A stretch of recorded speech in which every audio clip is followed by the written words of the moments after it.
কি করছিস? এক প্লেটে 3টে পরোটা, আনলিমিটেড তরকারি, একটা আপেল পেঁয়াজ, একটা কাঁচা লঙ্কা, একটা সেদ্ধ ডিম, মাত্র 30 টাকা। এদিকে ঘুরে একটু বলো, এদিকে ঘুরে বললে হবে? কি করছিস এগুলো? এই ক্যামেরাম্যানটা কার আছে রে? राजूदार पॉकेट पॉट। इन कागज के फूलों को देखकर याद आया हकीकत এক প্লেটে 3টে পরোটা, আনলিমিটেড তরকারি, একটা সেদ্ধ ডিম, এক টুকরো পেঁয়াজ, একটা কাঁচা লঙ্কা, 30 টাকা। 30 টাকা, যাতে হয় না ট্রেনের টিকিটও হবে না। দাও কত? এক প্লেট। কি করছিস এগুলো?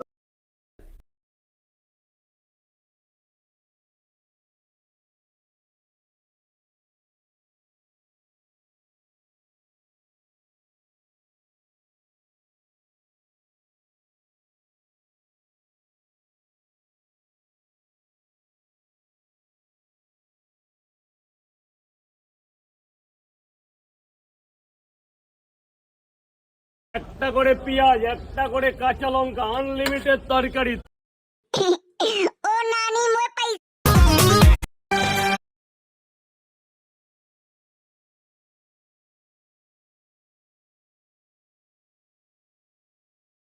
সফরের সময় দেখা করেন ভারতের ভাইরাল নাগপুরের চা বিক্রেতা ডলি চাওয়ালার সঙ্গে। ঠিক এমনটাই হতে চলেছে কলকাতার ভাইরাল পকেট পরোটা বিক্রেতা রাজুদার সঙ্গে। মেসি এই বছর গড ট্যুর অফ ইন্ডিয়া নামে একটি ইভেন্টের জন্য ভারতে আসার পরিকল্পনা করছেন। দ্য টাইম অফ ইন্ডিয়ার মতে এটি হবে 13 থেকে 15 ডিসেম্বর পর্যন্ত। মেসি মোট 4টি শহরে কলকাতা, আহমেদাবাদ, মুম্বাই ও নয়াদিল্লিতে কয়েকটি অনুষ্ঠানে অংশ নেবেন। কলকাতা ইভেন্টে অংশ নেওয়ার সময় মেসির দেখা করবেন রাজুদার সাথে। ফুড ব্লগারদের কল্যাণে রাজুদাকে চেনেন না এমন মানুষ খুঁজে পাওয়া দুষ্কর। সহজ সরল চেহারা আর আন্তরিক কথাবার্তার জন্য রাজুদা নেটিজেনদের কাছে খুবই কাছের মানুষ। বিদেশেও পৌঁছে গিয়েছে তার কথা। তবে দুষ্টু মানুষের তো অভাব হয় না, তাকে নিয়ে শুরু হয়েছে নানা মিম। সম্প্রতি একটি মিমে দেখা গিয়েছিল রাজুদা মেসির হাতে তার পরোটা তুলে দিচ্ছেন। এই নিয়ে বিস্তর